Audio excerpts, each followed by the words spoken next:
Hello YouTube, and welcome to video 2 in the how to make an EDM track from start to finish.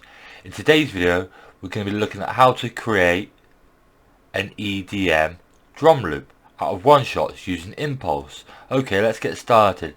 First of all, you're going to want to have some one shots to go, some kicks, snares, claps, hi-hats and crashes. I will provide them, the link will be in the description. If you want to carry along with the same sounds I'm using, I'll provide a small sample pack of one shots you can use. Just see the link in the description and go ahead and download that now. Okay, let's go. So what you want to do is go to Instruments. You can use a drum rack for this, but I find side chaining, which we'll be doing later on in this tutorial series, a lot easier if we use Impulse. So we drag Impulse out, and that's create a MIDI channel for us. What we will do is right click on the vocals, what we did previously. If you watched the other video, we did the vocal processing. We'll right click, we'll go to name, we'll just keep this all tidy. We'll right click or press Ctrl and R and we'll just type in vocals. We'll leave the colour as it is, we'll right click on the impulse, go to rename or Ctrl and R, and we'll call this drum loop. Or no, sorry, just call it drums. And we'll give that a colour, give it any colour you want, so you can differentiate it. That's just pretty much the same colour. We'll give that a nice green. Then since we're going to be making 8 bars, left click on bar 1 or anywhere you want and drag out 8 bars. We've got to where it says number 9, that includes the 8th bar. Then right click in the highlighted area and come down to insert MIDI clip. We've now created a MIDI clip. It's down here, look what we created, the piano roll. If you can't see it, click on this box down here and now it's activated. What we'll do, click on that, right click on it and come down to loop selection, which is also Control L, which is the shortcut. Excuse me. Then load up your samples. We'll go to Ableton samples. Look at all the samples I got. Anyway, what we will do, go to EDM samples. We'll come in here. I think there's some under here. Yeah, we've got these are the samples I'll give away. These EDM drums, Zenhisa or Zenhauser or something like that, how it's pronounced. We've got claps, drum beats, drum effects, drum rolls, hi-hats, kicks, percussion and snares. I'll only be giving you the snares, percussion, kicks, hi-hats and claps. That's all we're going to want to kick. So choose an appropriate kick. Click down here on your effects channel to bring up your impulse. So click on the appropriate kick that you like. That's way too much. Bit too much.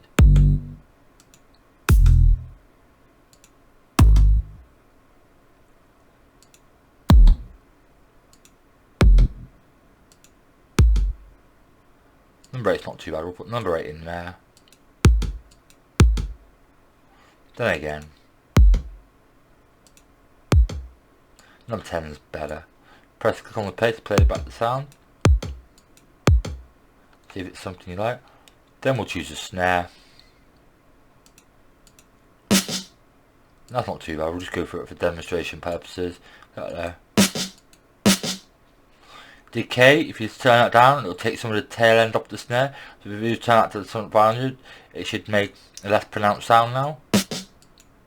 See some of the tails being taken off it? If you just put it all the way up to 10, it'll tail off, it'll last a little bit longer, it'll slightly elongate the sound. So we'll leave a decay on, say a nice, we want some tail on this one, so leave it on 5. And this is the volume, this one here where the mouse icon is, that's the volume for the individual sound bank we've got highlighted. So that'll turn the snare up. We turn that up to about 320. This volume here, where the mouse icon is, that'll turn up the volume for the entire rack of banks here, all the sounds all together. It's this one here you want to use, and that'll turn up the individual bank or whatever you got highlighted. So that's just going to turn up the snare. You want to leave kick alone default on 0 decibels, which is just the normal volume of the sample that's recorded.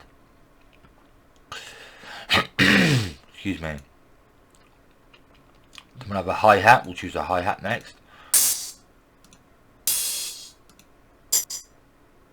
That's pretty good. We'll have that. That's what it sounds like. We'll have a bit of decay on that. We'll turn up to about 375. Say about 390 now. Play it back. That's pretty good. Then we'll choose a clap. It's pretty good. Bit shit. Yeah, I like that one for some reason. We'll add some nice decay to that. See all the way up to see what it sounds like. Yeah, we'll leave it on 10. We'll turn the clap up to about 650 decibels. Now play it back. That's pretty good. And the last thing, there's none here. Crashes. So I have to look in another sample pack for that. Let me just go down to this one here. One shots, crashes. I'll give some of these samples away instead, and they're probably better. That's good, but it's got far too much tail on it, so we'll drop that in and take the decay down to about 700, so that sounds like. That's a bit too quick. We'll turn it up to about 951. We want a bit more. Say about 1.20. A little bit less, about 115. Yeah, that's pretty good. We'll turn the crash up to about 250, 257. Once you've got them all loaded in, click down here on mouse icon to bring your piano roll. Drag this up so you can see what you're doing. Make sure this where my mouse icon is, this headphone icon is blue. Make sure it's turned on or you won't get any sound. See where it's flashing. Make sure it's blue so it's turned on. Right click on the bit of space on the grid and choose 116 down here, 116 note. Then press B to get your pencil tool out, or click up here where it's flashing, look. Take your pencil tool out, make sure it's highlighted, or press B to get your pencil tool out, which is the shortcut. Then you want to put, excuse me, press plus button to zoom in, or minus button to zoom out. So put the first kick on bar 1. Put the second kick on 1.2. The numbers up here where my mouse icon is, look, 1, 1.2, 1.3. You want to put them on every point number. So this one 1.3, 1.2. Put it on this one second bar. This one 2.2. This one 2.3. This one 2.4. Then put the snare, first one in the middle of these two kicks. Miss a gap and put it in the middle of this two kicks. Miss a gap in the middle of these two. Do the same again. Put it here. Then I put two snares at the end there. Then put a clap there in the middle, in between the two snares, and same again for this one. Then here. Then I put one there, one there. Then the hi-hats will have. Just follow along. If you're not sure what I'm doing, just feel free to pause the video and take your time to see where I'm placing these.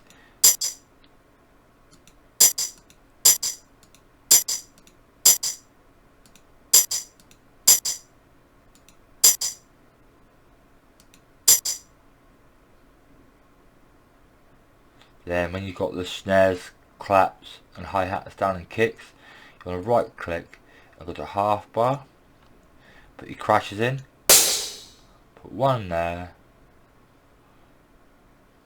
then go right click and go to quarter note, one bar 2, and put one on 2.4. Then right click somewhere on the grid, empty space, not on the notes. Click 116 and elongate this so you can see the whole clip. Now press Ctrl and A to select them all, or take pencil tool off by pressing B to deactivate it and highlight them all like that by dragging out with your left mouse button. Then press Ctrl and D once. Whoops, don't do that actually.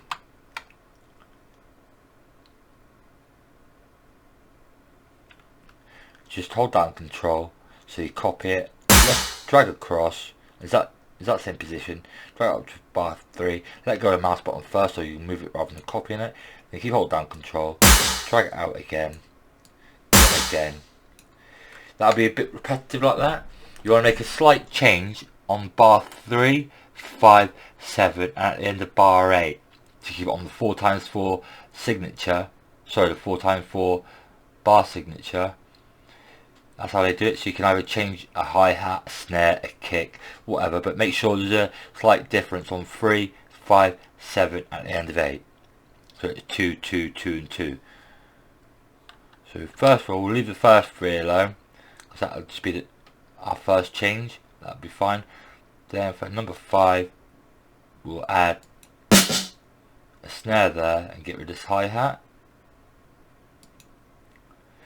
And for number 7, we'll get rid of this snare, put a snare there, put a hi-hat there, get rid of that one, and put one there, put a clap there, and there. And for the last one, we'll get rid of these 2 snares, get that hi-hat, and just drag across so you've got 4 kicks. Then we'll put clap there, and a hi-hat there. Now if you play that back, we'll just solo the channel, so it just plays back what's on this channel. Play that back. You want to turn the BPM up to 128, which is the standard EDM tempo. If you think any of the sounds are too loud, click back down any effect rack, look at your impulse, your effect channel, your effect rack. Now click on the individual sample bank. So if you want to turn down the snare, turn it a bit loud, so turn that down to 251. You want to turn the clap up a bit, we'll turn it back.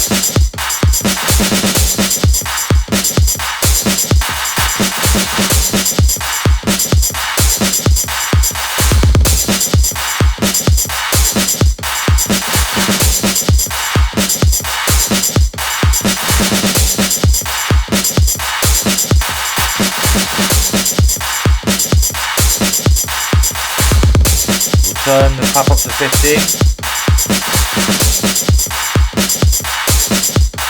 And we'll add some more decay on the crash. That's about 165, no 175 say. Or down to 172. Now 175 should be good.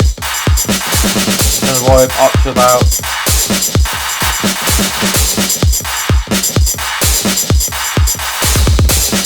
503, maybe down to about 423. Actually that's pretty good, yeah? Maybe that snare's a little loud. We'll take some decay off it, down to about 390, turn the volume down to about 171. That's how to create an EDM 8-bar loop. That will do with EQ the beat. Because what happens when you've got a beat and the bass line overlapping the beat, it can cause mud in your tracks, which makes it a little bit unclear. It can lead to subduing of your drums.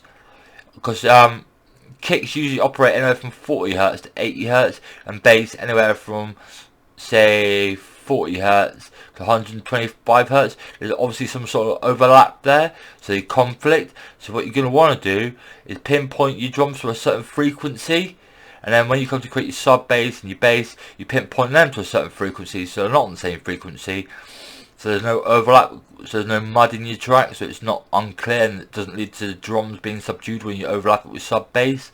So what we will do to do that, we'll EQ the drums, so we'll audio effects, drag out an EQ8 onto your channel. Then what you want to do is play it back, look for the peak of the drums. It's here, look, you can see it's always the peak furthest to the left where the bass is happening. So if we now click on band 1, put it roughly in the middle of that peak, about here. So as you can see, our peak is happening on 55 Hz. Then what we want to do is we'll click on this toolbox 1, and do a high pass for the top preset here. Then turn the Q all the way up.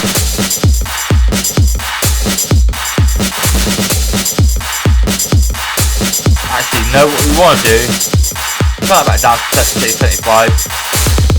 We want to do your drums, put your frequency band 1 on on about 25.5 hertz. You're always going to want to chop it out. It makes your compressor work less hard and more efficiently. And that little bit of 25 hertz or under on the drop will make it sound horrible on a big PA system. Then you put frequency band 2. We'll put that on. Now we'll put that one on 55.5. So that's where what's happening. And we'll turn that one all the way up to 80. Now that's pinpointed the kick to 55 hertz. It won't happen on any frequency other than 55 hertz. And what you can do is turn off band 4, so we don't need that, and put band 3 on a low pass brick wall, its bottom preset on 1 kHz, and turn it up to say 1 or 105, say.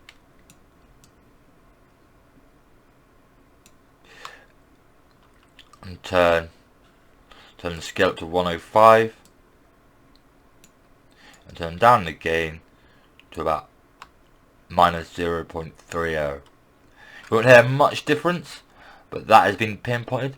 And I don't know if you did know this, but all professional tracks, although the whole image of the track is stereo based, all the low end, everything under 200 hertz, which is the kicks and the bass and the sub bass, has to be in mono, because if you're playing back on a big PA system, it'll be wobbling all over the place. It just wouldn't sound right. All professional tracks get mastered with their low end, everything under 200 hertz, in mono. Ableton does this effect quite easily with utility. So drag utility out, put it right at the end of your track, because Ableton processes the effects on your channel from left to right. So it's going to do the impulse first, then the EQ, then the utility. All you got set here is this one here, mono, not bass mono, that's for the bass line.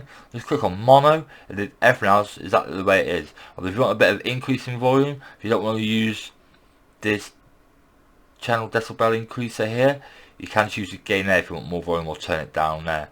And to create extra fat drums, what you want to do is come up to audio, under audio effects, go to audio effect rack, go to mixing and mastering, and drag out this preset here, boombox drums. Not big boom master, but boombox drums. Put that just after utility, right at the end of your channel, and leave everything as the way it is, because it's perfectly fine. The only two things you have to change here is mid frequency to about 3. We don't actually need that, because we're not actually going past 1 kHz, so we can just leave that the way it is. We'll turn it down to 1 kHz just to be more efficient. Turn it down to 1 kHz. Turn the mid gain. We'll do this as well. Just turn it up by 0.50. Then this saturated drive to the far right at the bottom. That's your volume for the real time. So we play it back now. I've automated something now.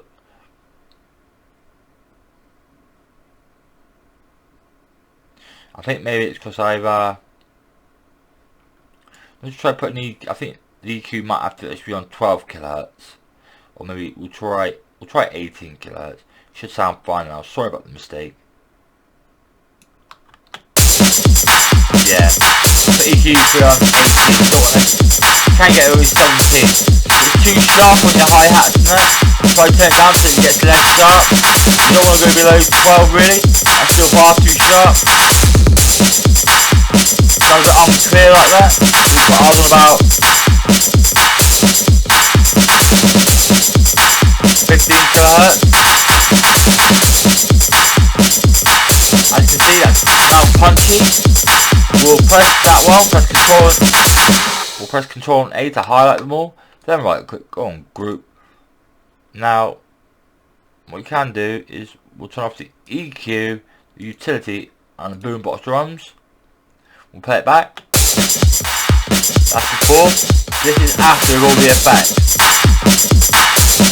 It's punchier. It's in mono.